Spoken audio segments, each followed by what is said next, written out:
আসসালামু আলাইকুম রহমতুল্লাহি ওয়া বারাকাতুহু। শরীয়তপুর জেলার ডামুড্যা থানা কনেকশর ইউনিয়নের ১ নং ওয়ার্ডের ঝালবাড়ির ব্রিজ দীর্ঘ আওয়ামী লীগ থাকতে ১৬ বছরে এই রোডের কাজ হয়েছে, কিন্তু ১৬ বছরের আগ থেকে এই ঝালবাড়ির ব্রিজটি খুবই ঝুঁকিপূর্ণ অবস্থায় আছে। বছরে বছরে এখানে মেরামত করে বিভিন্ন ফাটল বোঝানো হয়, কিন্তু দীর্ঘ ১৬ বছরে স্বৈরাচার সরকার থাকতেও এই ব্রিজের কোনো কাজের জন্য কোনো টেন্ডার করা হয় না।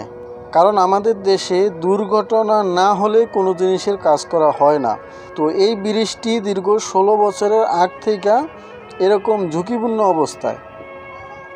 সামনে যে অবস্থাটা দেখতেছেন, এই জায়গাটা পিচ করার আগেও পিচ করেছে দীর্ঘ ৫ বছর, এবার দ্বিতীয় টেরামের পিচ চলতেছে। তো এর আগে এই ব্রিজের এই সামকটুক কয়েকবার রাস্তা সুদ্ধা ভেঙে গিয়েছে, ব্রিজটা ডাউন হয়ে গেছে, কিন্তু এই ব্রিজের কাজ আজও পর্যন্ত হয় নাই।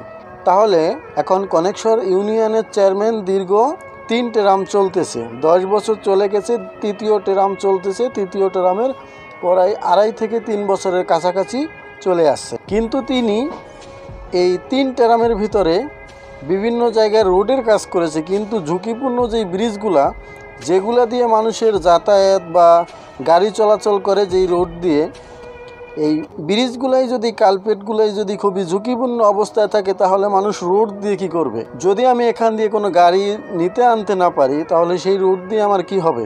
শুধু রোড দিয়ে তো মানুষ চলাচল করার জন্য রোড হয় না, রোড হয় এখান দিয়ে যানবাহন চলবে এই কারণে। কিন্তু দীর্ঘ ১৬ বছরে এই রাস্তার কাজ ঠিকই হয়েছে, কিন্তু ব্রিজের কাজ হয় নাই। ব্রিজের পিলারগুলোর অবস্থা যা, এটা বলার মতো না, আপনারা দেখলে বুঝতে পারবেন। চলুন আমরা একটু ভিডিওটা দেখে আসি। এই যে দেখতে পাচ্ছেন, বছর আর বছরের পর এখান দিয়ে ফাটতেছে। এই যে এইখানটাতে মাঝ বড় বইল, এইখানটাতে ভেঙেছে কয়েকবার, এখানে শুধু রিপেয়ারিং করা হয়েছে। রিপেয়ারিং করলেই কি একটা ব্রিজের কাজ হয়ে যায়? তাহলে তো হইতোই, তাহলে তো এত ব্রিজ ভাঙা লাগতো না, আর ভেঙে নতুন করে করা লাগতো না, শুধু রিপেয়ারিং করলেই হতো।